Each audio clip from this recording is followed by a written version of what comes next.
semangat ya anak-anak. Sebelum belajar kita harus berdoa terlebih dahulu ya. Baik, berdoa dimulai.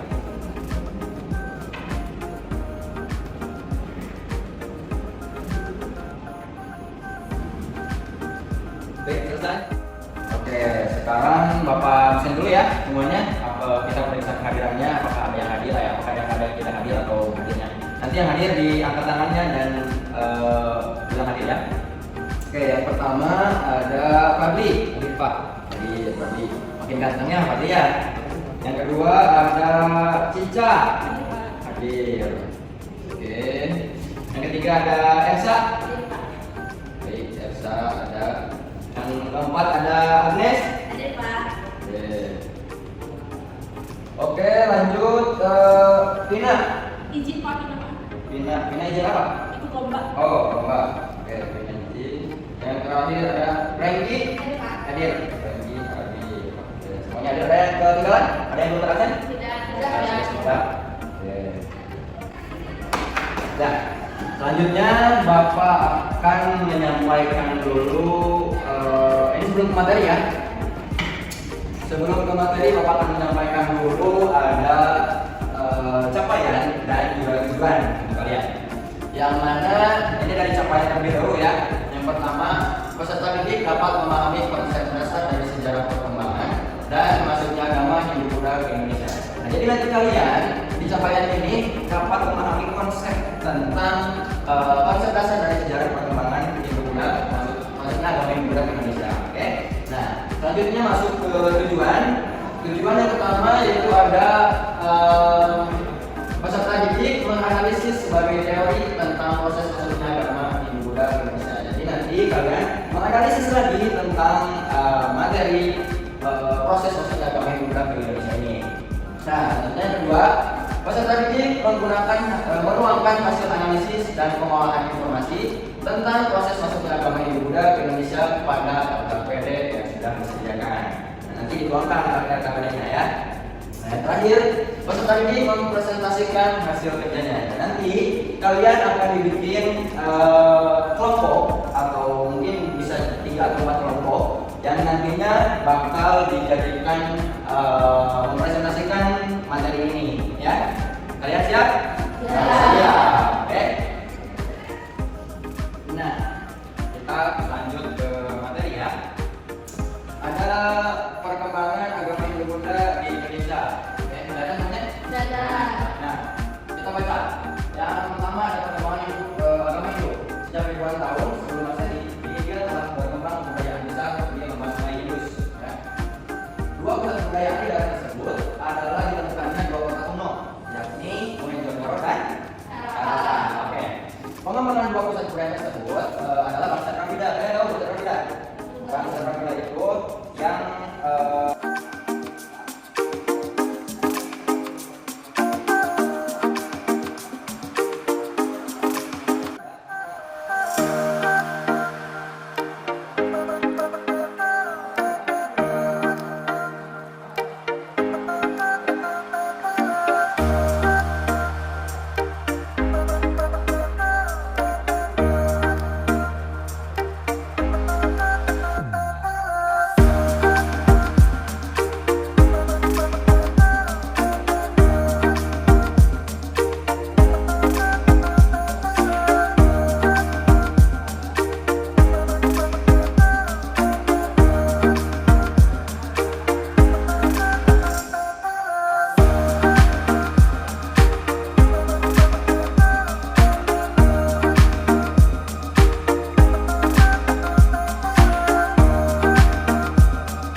yang tidak termasuk dalam kasta, yaitu mereka yang masuk dalam kelompok paria. Ya, ngerti? Ya, lanjut ya. Selanjutnya ada yang kedua, yaitu perkembangan agama Buddha. Ya, nih kita bisa lihat ya. Agama Buddha muncul sekitar tahun 500 sebelum Masehi, ya kan? Oke. Pada masa tersebut di India berkembang kerajaan-kerajaan Hindu yang sangat besar. Salah satunya dinasti Maurya. Dinasti ini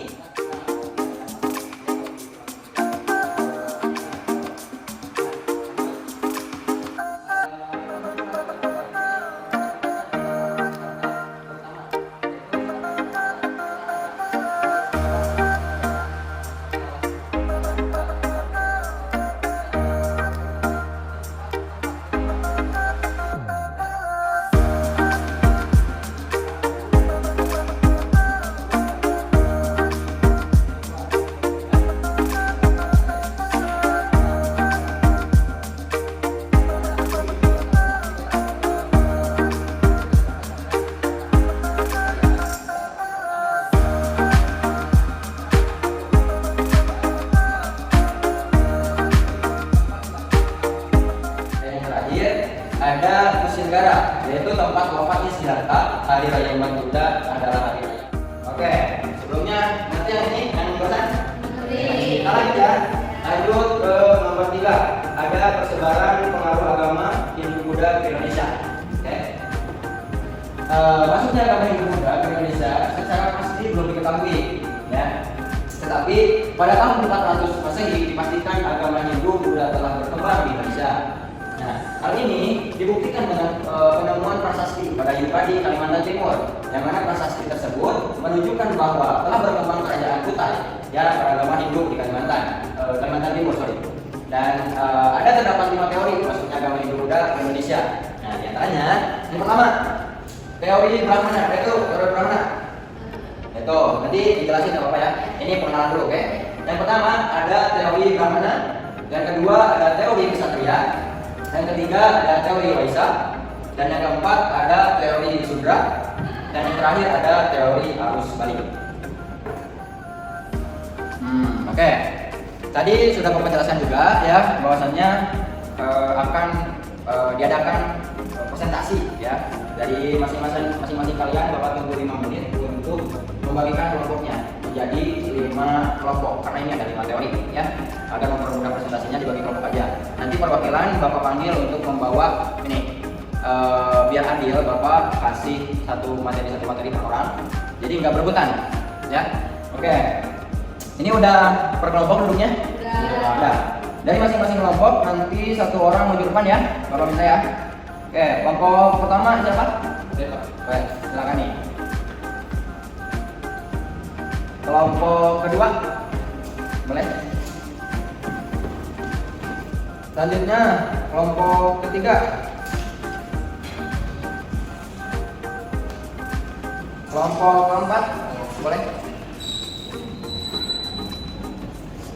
Yang terakhir, boleh.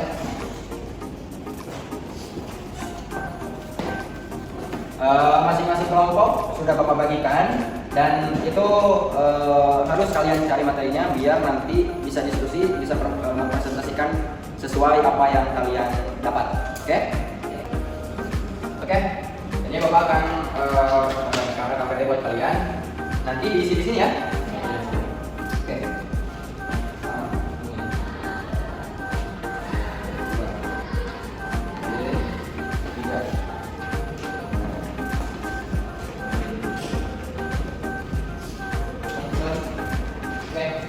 Nanti diisi di dalam KPD tersebut ya. Bapak kasih waktu 15 menit, kira-kira cukup nggak? Cukup. Nah, Bapak kasih waktu 15 menit untuk kalian mencari materi tersebut, lalu nanti dipresentasikan di depan. Siap? Siap. Oke.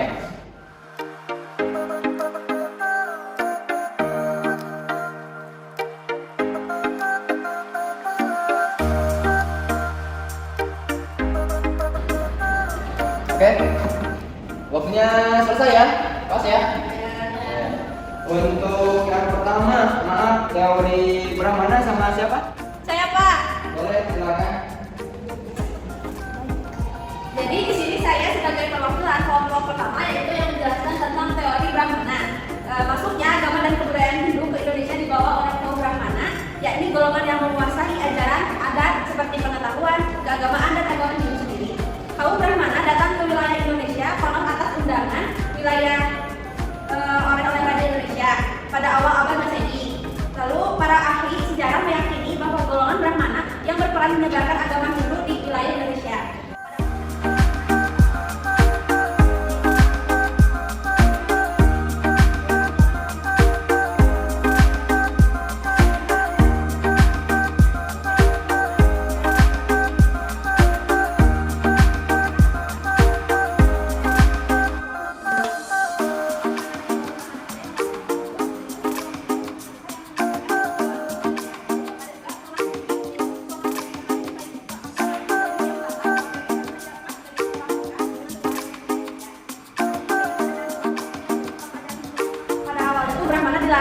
Menyeberangi lautan dan meninggalkan tanah airnya sendiri.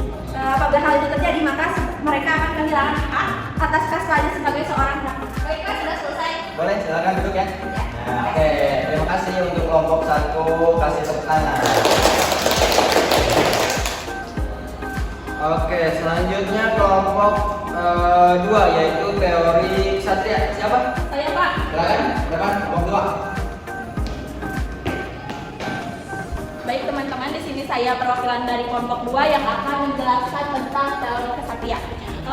Teori kesatria adalah sebuah teori yang menyatakan bahwa agama Hindu dibawa ke Indonesia oleh para bangsawan dan pemimpin kerajaan. Adapun kelebihan dari teori kasta ini sesuai dengan semangat berpetualang yang pada waktu itu umumnya dimiliki oleh para kesatria.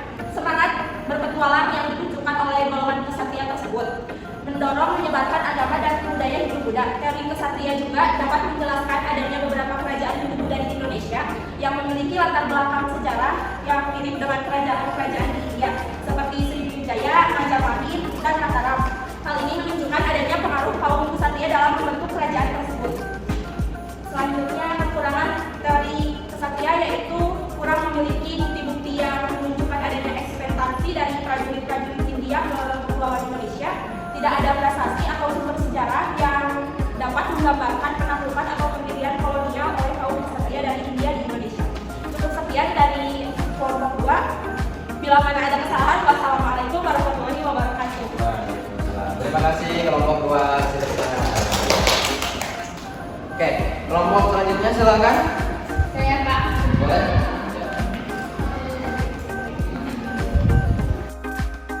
Baik, terima kasih. Di sini saya akan menjelaskan tentang teori Waisya.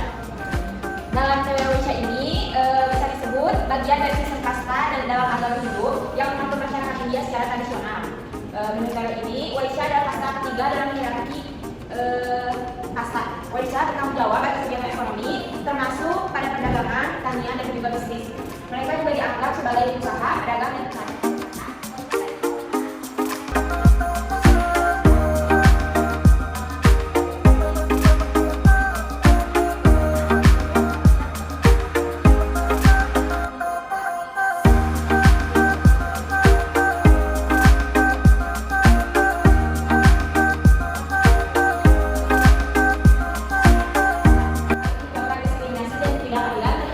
Kelompok-kelompok yang tidak terkait dengan kasta tinggi ini dapat menyebabkan pembatasan akses terhadap kesempatan dan juga sumber daya. Cukup dari saya. Terima kasih. Wassalamualaikum warahmatullahi wabarakatuh. Terima kasih juga untuk kelompok 3. Oke, selanjutnya materi keempat yaitu teori sudra. Siapa? Kelompok 4. Oke, kelompok 4. Monggo, silakan. Baik, yang akan saya terangkan di sini yaitu ada teori sudra yang menerangkan bahwa agama Hindu masuk ke wilayah Nusantara dibawa oleh para golongan sudra atau disebut sebagai Buddha. Seperti yang tadi ketahui, sudra adalah salah satu kasta yang paling rendah dalam agama Hindu.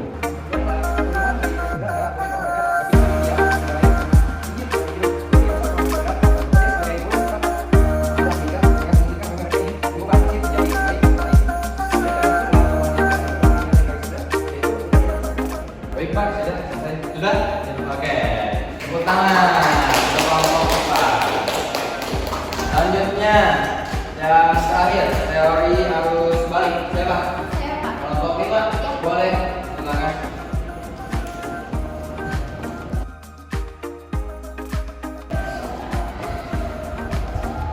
Baik, di sini saya akan menjelaskan mengenai teori arus balik, yang dimana teori arus balik ini sendiri beragama Hindu-Buddha ke Indonesia yang disebabkan oleh suatu ketertarikan dari masyarakat Indonesia untuk mempelajari agama Hindu-Buddha sendiri di India. Lalu teori arus balik ini didukung oleh adanya bukti sejarah yang berasal dari prasasti Nalanda, yang dimana prasasti ini menyebutkan Baladewa sebagai Raja Sriwijaya yang kemudian mengajukan permintaan pada raja di India dalam membangun wihara di Nalanda yang digunakan para tokoh-tokoh Sriwijaya yang menimba ilmu, yang dimana permintaan ini kemudian dikabulkan oleh raja sehingga para pelajar serta tokoh di Sriwijaya ini dapat menuntut ilmu agama di India untuk kemudian kembali ke Indonesia serta menyebarkan agama Hindu-Buddha. Lalu teori arus balik ini memiliki kelebihan yang dimana teori ini didukung dengan adanya prasasti Nalanda yang menjelaskan bahwa keinginan para tokoh Sriwijaya dalam menimba ilmu di India. Lalu kelemahan dari teori arus balik ini yaitu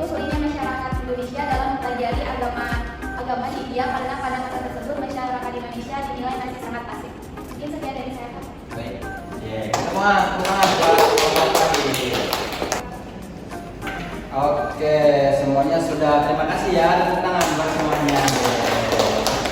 Oke, di sini Bapak akan mengulas sedikit dari materinya yang semua tadi ada 5 materi tadi.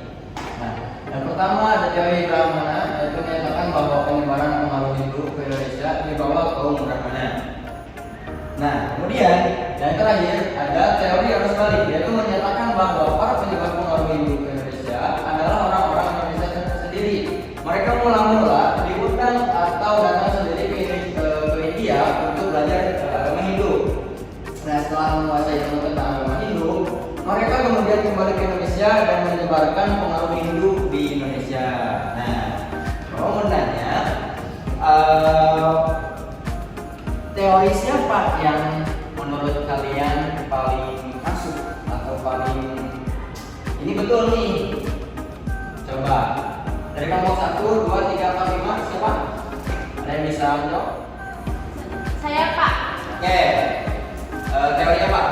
Menurut saya teori Waisya, karena dalam teori Waisya ini para penyebaran pengaruh Hindu itu terdiri atas pedagang dari India. Jadi menurut saya banyak pedagang-pedagang dari teori-teori Waisya pedagang. Jadi menurut saya teori ini yang paling masuk akal. Oh, jadi pedagang orang sana yang datang ke sini Iya. gitu. Ya, Dan menyebarkan. Ya. Oke. Selanjutnya ada lagi. Pak, kalau menurut saya yang paling masuk akal yaitu teori arus balik. Wah, kenapa tuh? Karena dalam teori arus balik ini menjelaskan bahwa orang-orang Indonesia sendiri yang memiliki ketertarikan terhadap untuk mempelajari agama Hindu dan juga India langsung. Terus juga di dalam teori arus balik ini juga dibuktikan ditemukannya suatu prasasti gitu Pak. Ya. Seperti prasasti Oke, itu ya. Terima kasih buat kelompok berapa itu? Kelompok 5. Nah, gini, kesimpulannya dari Bapak sekarang ada kan tadi teori arus balik dan juga teori Waisya. Nah, ini teori yang menurut Bapak. Tapi menurut Bapak, teori arus balik ini jangan lebih masuk akal. Karena teori arus balik ini tapi teori Waisya juga belum tentu salah karena itu tergantung pemikiran masing-masing tentang teorinya. Oke? Jelas semuanya? Jelas. Oke, terima kasih kepada semua kelompok ya. Sekarang sesi pematerian sudah beres dan jangan lupa besok untuk hari besok minggu depan, maaf ya, salah minggu depan kita akan membahas materi tentang baik. Sampai jumpa di minggu depan. Sekarang sebelum Bapak tutup kita berdoa terlebih dahulu ya. Berdoa mulai. Ya, selesai. Terima kasih banyak ya semuanya. Sampai jumpa di minggu depan. Ya, assalamualaikum warahmatullahi wabarakatuh. Waalaikumsalam.